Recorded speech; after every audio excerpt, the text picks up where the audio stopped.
Welcome, welcome. This is Mr. Park, and I am here.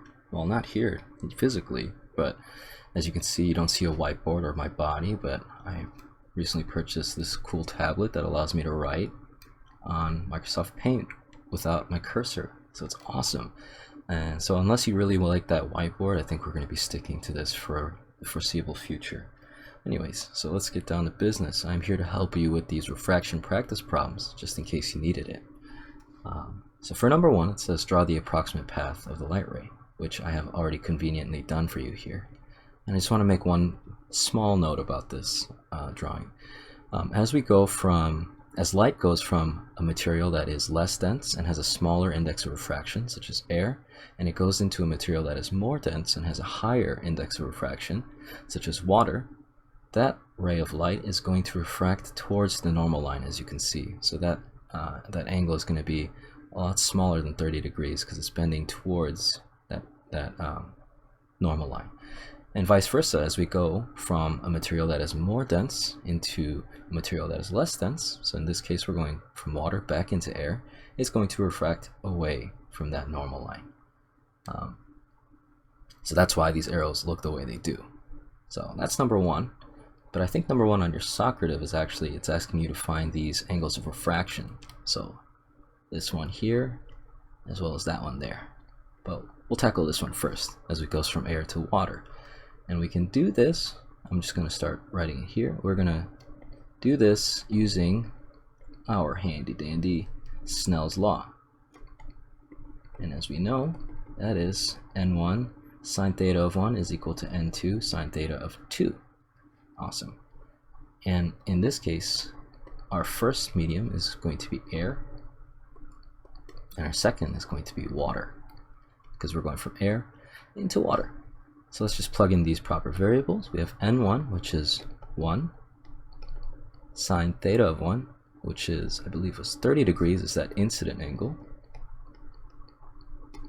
And we're going to go into water, where water's n, index of refraction, is 1.33 sine theta of 2, and this is the angle of refraction that we're trying to find. So let's do a little bit of math magic here. 1 times sine of 30 actually ends up being 1/2, 0.5, is equal to 1.33 times the sine of theta 2. I'm going to move my variable over here onto my left side, if you don't mind, because I like my variables on my left side. So I'm just going to rewrite it. 1.33 sine theta of 2 is equal to 1 times 0.5 is simply 0.5. So we have sine theta of 2, after we divide both sides by 1.33, is going to be 0.5 times 1.33. And I'm going to move this over here so I can continue to write. We're going to take the inverse sine to get rid of that nasty sign, so we can isolate that angle that we want to find, is equal to, we're going to take inverse sine of both sides, 0.5 divided by 1.33, and this allows us to get that angle. And if you do this on your calculator, hold on, let me make sure I have this right, my calculator as well, you should end up with that theta 2 is equal to 22.1 degrees. Oh, that's not a degree sign, that's a 0 degrees. There we go. So that's your first angle of refraction that you want to find into water. Alrighty, for number 2, they want us to find the angle of refraction as it's going from now water into air. And we can do that using the same exact formula, Snell's law,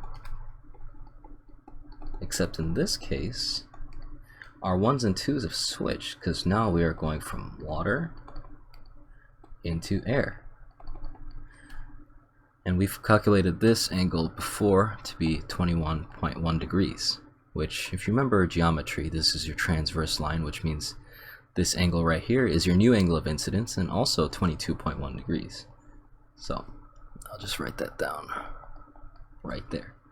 So now we have an angle of incidence, and we know the indices of refraction, so we can just plug them in.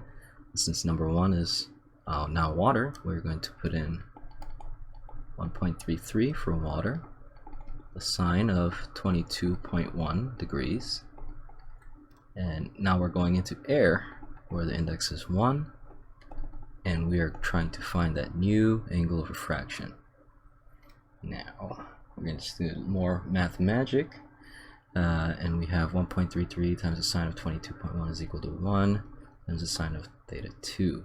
I'm going to once again move my variables over to my left side, and I'm just going to keep this as such. I'm going to trust you guys to be able to simplify this on your calculator as we go, but we're going to take the inverse sine as we did of both sides to be able to find the angle theta. We're going to find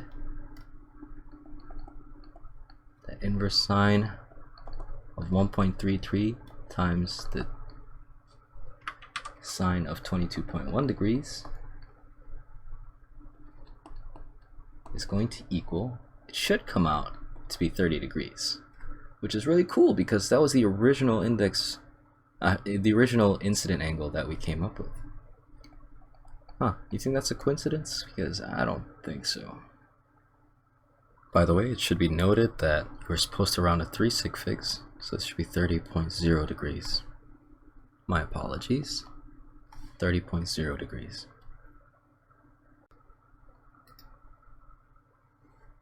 Alright, for number 3, we are tasked to find the critical angle at which light will start refracting out of an inner cable of a fiber optic cable and into the insulating material around it.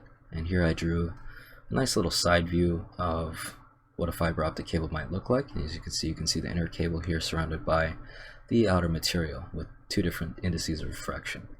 And we are trying to find this critical angle that's going to keep the light reflecting within that inner cable. Alright, so if you'll remember from my total internal reflection video, we can find that critical angle using our handy dandy Snell's law, where our initial conditions of incidence are denoted in black because that's the inside the inner cable, and our secondary refracted condition is the outer material, which is denoted, I denoted it in blue. So that's just for a visual for you guys. And then after that we can start plugging things in. Our N1 we have 2.2 times the sine of theta c, which is that critical angle we want to find to be able to keep the light from refracting out into the insulating material, equals N2, which is 1.4 times the sine of, now if you'll remember, the critical angle is the angle at which the refracted ray of light starts being refracted at 90 degrees. So it's going to be 90 degrees there. We're going to be doing a little bit of math magic. Everybody loves a little bit of math magic. So it's going to be 1.4. If you remember, sine of 90 degrees is simply 1. We're going to divide both sides by 2.2.